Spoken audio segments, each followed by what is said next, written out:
Fala pessoal, tudo bem com vocês? Sejam bem-vindos a mais um vídeo aqui no canal Engenheiro Investidor. No vídeo de hoje eu quero trazer algumas informações a respeito do Banco Santander. Faz bastante tempo que eu não trago nada aqui a respeito do banco. Porém, antes de eu dar continuidade ao vídeo, eu peço sempre aí 3 coisas. A primeira, me deixa aqui nos comentários se você possui Santander em carteira e se sim, qual classe de ativos, SAMB3, SAMB4 ou SAMB11. A segunda coisa, caso ainda não tenha feito, peço que me siga lá no Instagram, @FelipeEduardoB, link está na descrição. E a terceira coisa, caso ainda não tenha feito também, já deveria, né? Mas caso ainda não tenha feito, peço que se inscreva aqui no canal, me dê aquela força aí para eu alcançar os 30 mil inscritos. Sem mais enrolação, vamos ao vídeo. Quem acompanha aqui o canal sabe que eu gosto bastante do Santander. Hoje possuo quase 17% da minha carteira em SAMB3, ação ordinária, de um total aqui de 27% em bancos. Hoje, o ativo SAMB3 cotado a cerca de R$ 14,18. Pegando aqui o gráfico Year to Date, vejam só, pessoal. 23 de março, eu vou fazer isso aqui com os 3 ativos do Santander, tá? E já vou mostrar qual compensaria mais em relação a SAMB3, SAMB4 e SAMB11, algo que vocês me pedem bastante. Vejam só, 23 de março desse ano ainda, o ativo estava cotado a cerca de R$ 11,85. Desde aquele período até agora, acumula uma alta aí de quase 20%. SAMB4, vamos ver aqui, ó, fazendo a mesma coisa. 23 de março estava lá cotado a cerca de R$ 13,70. Desde aquele período até agora, uma alta aqui de 18%. E SAMB11, ações e units, 23 de março estava lá cotado a cerca de R$ 25,50. Daquele período até agora acumula uma alta aí de 18%. Mas vejam só, pessoal, esticando o gráfico aqui, ó, são altas ainda muito pequenas. Justamente porque se a gente pegar lá em 3 de janeiro de 2020, antes de iniciar a pandemia, SAMB11 estava lá cotado a cerca de R$ 48,90. E desde aquele período até agora acumula uma queda de 38%, embora aí essa alta de quase 20% que eu acabei de mostrar. SAMB4, a mesma coisa. Vejam só, 3 de janeiro estava lá cotado, 3 de janeiro de 2020, tá? Estava cotado a cerca de R$ 24,16. Daquele período até agora, queda acumulada aqui de 33%. E SAMB3 acumula uma queda ainda maior, tá? Deixa eu pegar aqui e fazer a mesma coisa. 3 de janeiro de 2020 estava cotado a cerca de R$ 25,40. Desde aquele período até agora, acumula uma queda de 44%. Então, as ações ordinárias, ações SAMB3 foram as que mais sofreram, tá, pessoal? Quem acompanha aqui o Santander de mais tempo sabe que as ações SAMB3, geralmente, elas são mais caras do que as ações SAMB4. Para aqueles que não sabem, as ações SAMB3 elas dão direito a voto, porém, elas recebem 10% a menos de provento do que as ações preferenciais, as ações aqui SAMB4. Tá, Felipe, qual valeria mais a pena aí no dia de hoje em relação aos indicadores? Em relação aos proventos, eu já vou mostrar para vocês, aí vocês podem chegar às conclusões de vocês. Mas em relação aos indicadores, hoje seria SAMB3. E até mesmo comparando aí com SAMB11 e SAMB3, ainda valeria mais a pena. Vejam só, SAMB3, hoje aí nas atuais cotações, negocia na faixa de 9 vezes lucro e a 0,95 vezes o seu valor patrimonial. SAMB4, ação preferencial, que tende a receber 10% a mais de provento, hoje é negociada aí a cerca de 10,5 vezes lucro e a 1,10 vezes o seu valor patrimonial. SAMB11 negocia a 9,8 vezes lucro e a 1 vez o seu valor patrimonial. Olhando aqui o dividend yield dos últimos 12 meses. Acabei de falar para vocês que SAMB3 recebe 10% a menos de provento do que SAMB4, né? E vejam só, está com yield nos últimos 12 meses na faixa de 5,9%. Se a gente for comparar com SAMB4, que recebe 10% a mais de provento do que SAMB3, está com yield nos últimos 12 meses na faixa de 5,7%. Então, embora SAMB3 receba 10% a menos do que SAMB4 de provento, hoje SAMB3 ainda compensaria mais em relação também aos proventos, justamente porque SAMB3 caiu muito mais do que SAMB4, tá? A ação ela despencou muito mais. SAMB11, yield nos últimos 12 meses na faixa de 5,76%, ainda estaria abaixo aqui do que SAMB3, tá? Uma outra análise que também é interessante aqui para bancos seria o preço justo dos ativos segundo a fórmula de Benjamin Graham. Hoje, o preço justo do ativo SAMB3 seria na faixa de R$ 22,80. Inclusive, mostrei para vocês que lá em 2020 chegou a ultrapassar esse valor, né? E nas atuais cotações, beirando ali os R$ 14,20, teria um potencial de rentabilidade superior a 60%. Já a SAMB11, vejam só, preço justo seria na faixa de R$ 45,60 e de acordo com a cotação atual, na faixa de R$ 30,26, teria um potencial de rentabilidade beirando ali os 50%. Mostrei também que lá em 2020, o banco aqui, o ativo SAMB11, já teria ultrapassado aqui esses R$ 45, né? E para a gente finalizar aqui essa análise, preço justo do ativo SAMB4, segundo a fórmula de Benjamin Graham, seria na faixa de R$ 22,80. Porém, preço atual beirando ali 16,15, sendo assim potencial de rentabilidade na faixa de 41%. Então mostrei para vocês que em relação aos indicadores, SAMB3 seria aquela ação que mais compensaria. E em relação aqui ao preço justo, segundo a fórmula de Benjamin Graham, também seria SAMB3 a ação aqui mais descontada, tá? Hoje teria cerca de 60% potencial de rentabilidade versus 50% para SAMB11 versus 41% para SAMB4. Abrindo o histórico da relação preço-valor patrimonial do ativo SAMB3, olhem só, média histórica ser negociado na faixa de 1,5 vezes o seu valor patrimonial. E hoje é negociado a 0,95 vezes o seu valor patrimonial líquido contábil, ou seja, abaixo do seu valor patrimonial. Pegando aqui a marca do Santander e jogando no lixo, né? Vejam só. Em 2019, por exemplo, negociava acima de 2 vezes, 2020, 1,3 vezes, 2018, acima de 2 vezes, 2017, acima de 2 vezes, 2016, acima de 2 vezes, 2015, acima de 1 vez e hoje na faixa de 0,95 vezes o seu valor patrimonial. Então, ao meu ver, ainda assim é uma oportunidade, tá? Claro, nada que eu digo aqui é recomendação de compra nem de venda, estou apenas tentando trazer algumas informações para vocês. Como eu sempre digo, estudem os ativos que vocês vão entrar, porque quem tem que dormir tranquilo com as ações de vocês são vocês, porque o dinheiro é de vocês, tá? Lá em março de 2022, Santander contava aqui com cerca de quase 55 milhões de clientes e agora, março de 2023, 12 meses após, um ano depois, Santander conta aqui com cerca de 61 milhões de clientes. Então, um crescimento aqui de cerca de 12%, se for comparar aqui ano após ano. 60 milhões de clientes, pessoal, é cliente pra caramba. E isso estou falando Santander Brasil, né, pessoal? Só exposição aqui no Brasil.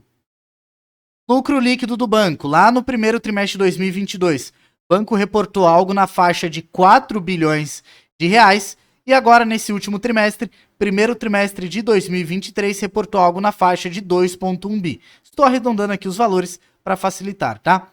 E representou uma queda superior a 46%, pessoal. Pô, Felipe, mas por que tudo isso? O que pesou foi isso aqui, ó. Provisão de crédito. Vejam que o aumento aqui da provisão de crédito foi superior a 46% se a gente for comparar. Agora, primeiro trimestre de 2023 versus primeiro trimestre de 2022. E por que tudo isso? Olhem só.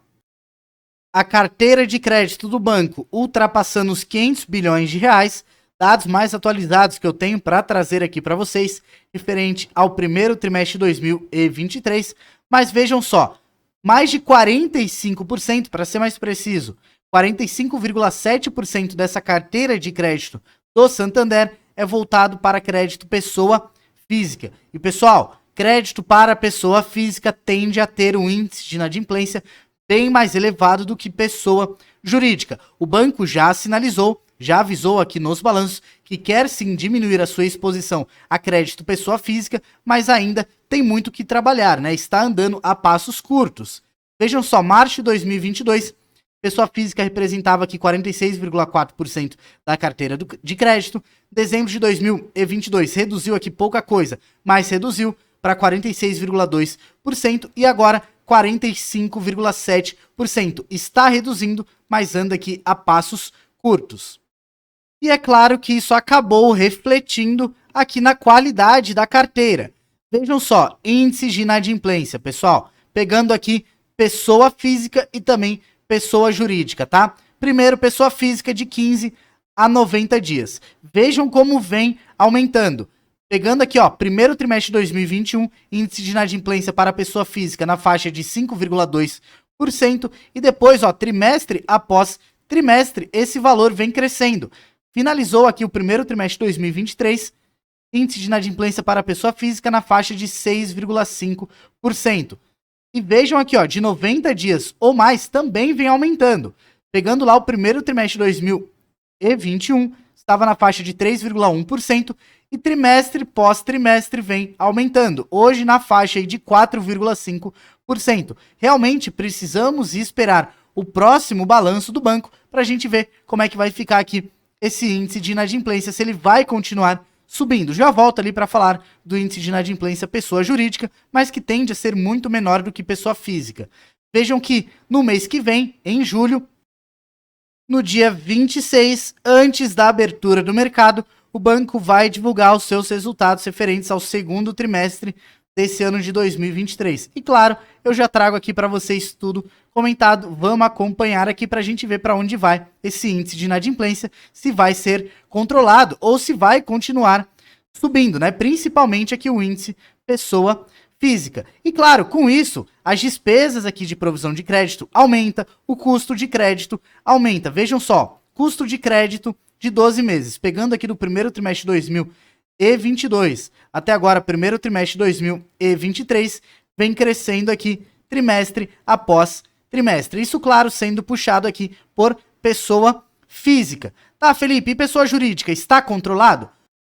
Muito mais controlado do que pessoa física. Olhem só, de 15 a 90 dias, pegando aqui, ó, de referência, a partir do primeiro trimestre de 2021, estava lá na faixa de 1,7% e agora, no primeiro trimestre de 2023, na faixa de 1,9%. Vejam só, primeiro trimestre de 2022, 1,9%, segundo trimestre de 2022, 1,9%, terceiro trimestre, 1,9%. Então aqui, de certa forma, bem estável. Quarto trimestre de 2022, 2%, e agora no primeiro trimestre de 2023, caindo aqui para 1,9% novamente. Mas como eu disse, vamos esperar aí o próximo balanço para a gente ver como é que vão ficar as PDDs. E 90 dias ou mais, Felipe? Aí tá mais tranquilo. Olhem só, pegando aqui, ó, no primeiro trimestre de 2021, pessoa jurídica, estava lá em cerca de 1%, bem controlado, né?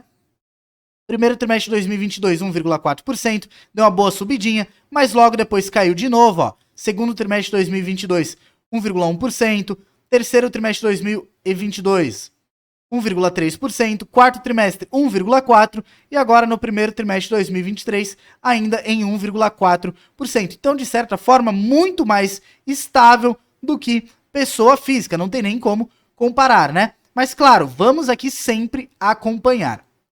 E agora, para a gente finalizar, quero trazer vocês aqui para a plataforma do AGF+, para eu mostrar projeção de dividendos e preço teto para esse ano de 2023 para os três ativos aqui do Santander, SAMB 3, SAMB 4 e também SAMB 11, mas também quero mostrar o preço teto através do dividendo por ação médio. E aí, com todas essas informações que eu trouxe para vocês, vocês podem aí ajudar, né, a tomar a decisão de vocês, com os critérios aí adotados por vocês.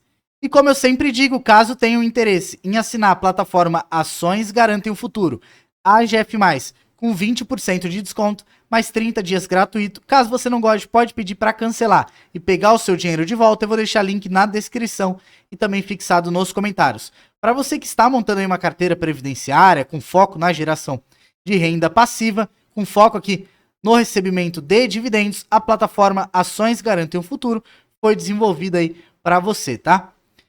SAMB 3, dividendo por ação projetivo, para esse ano de 2023, 76 centavos, que dá um preço teto de 12,80 e hoje a cotação na faixa de 14,20. Sendo assim, yield projetivo em relação à cotação atual, 5,4%, margem de segurança negativa, porque a cotação atual já teria ultrapassado o preço teto. SAMB 4, dividendo por ação projetivo 84 centavos. SAMB 4 recebe 10% a mais de provento do que SAMB 3, como eu disse lá no início do vídeo. o que dá um preço teto de R$ 14,09 e hoje a cotação na faixa de 16,13. Para quem não sabe, né, às vezes não acompanha aqui o canal, Felipe, o que seria aqui esse tal de preço teto? O preço teto seria o preço limite a se pagar em uma ação, em um ativo, para que ela nos remunere no mínimo 6% de dividendo ao ano, tá? E por que 6%? Porque é o 6% que a gente utiliza como base aqui no Jeito Barsi de investir. Sambi 11, dividendo por ação projetivo, R$ 1,53, dá um preço teto de R$ 25,60 e hoje o ativo aí na faixa de R$ 30,26. Tá, Felipe, como é que você chega então nesse preço teto? Pega o dividendo por ação que está projetado, dividendo por ação projetivo, e divido por 6%. Dessa forma eu chego aqui ao preço teto. Então hoje, se a gente fosse levar em consideração aí o projetado para esse ano de 2023 para Sambi 3, Sambi 4 e também Sambi 11, né, não pagaria aqui cerca de 6%. Mas quero mostrar para vocês o preço teto utilizando o dividendo por ação médio. E já adianto que o dividendo por ação médio ele é muito mais conservador, porque o dividendo por ação médio ele leva em consideração a média dos últimos 6 anos de distribuição de proventos do ativo ou da empresa. Sendo assim, faz muito mais sentido, né? Dependendo aí do ativo que você está analisando, olhar a média dos últimos 6 anos, aqui no caso do AGF+, o dividendo por ação médio é a média dos últimos 6 anos, mas você pode fazer aí a média dos últimos 4, últimos 5, último 3. Eu particularmente gosto aqui de utilizar os últimos 5 anos e faz mais sentido do que você olhar o dividendo por ação projetivo, tá? Claro, vai depender aí de ativo para ativo. Sambi 3, dividendo por ação médio nos últimos 6 anos, R$ 1,03, dá um preço teto de R$ 17,30 e hoje a cotação na faixa de 14,15. Margem de segurança superior a 20%. Vejam que aqui, ó, a cotação atual ainda não ultrapassou o preço teto. Diferente do que eu acabei de mostrar para vocês, utilizando o dividendo por ação projetivo, né? Sambi 11. Dividendo por ação médio, R$ 2,17, que dá um preço teto de R$ 36,30 e hoje a cotação na faixa de R$ 30. Margem de segurança em torno de 20%. E para a gente finalizar, Sambi 4, ação preferencial, dividendo por ação médio, R$ 1,14, que dá um preço teto de R$ 19 e hoje a cotação na faixa de R$ 16,10. Margem de segurança em torno de 18%. Felipe, sou iniciante, quero investir no Santander, gosto aqui do banco, já fiz minha análise, vale a pena aí eu levar em consideração o dividendo por ação projetivo ou o dividendo por ação médio? Se você é iniciante, eu sempre recomendo, tá? Eu aconselho a vocês a sempre levar em consideração o preço teto calculado através do dividendo por ação médio, porque é muito mais conservador. Você pega aí todo o histórico da empresa, ou pelo menos ali os últimos 5 anos, 6 anos, 4 anos, tira uma média e calcula aquele preço teto. Sendo assim, se você é iniciante, eu diria para você levar em consideração o dividendo por ação médio, ok? O que eu tinha para o vídeo de hoje era isso, eu espero que vocês tenham gostado. Caso tenha ficado até aqui e ainda não seja inscrito aqui no canal, por favor, peço que se inscreva, me dê aquela força para eu alcançar aos 30 mil inscritos. Caso ainda não tenha me seguido lá no Instagram, por favor, peço que faça, @FelipeEduardoB, link está na descrição. E se quiser se tornar aqui um apoiador do canal, entre aqui no perfil e clique na aba Seja Membro. Obrigadão, até a próxima!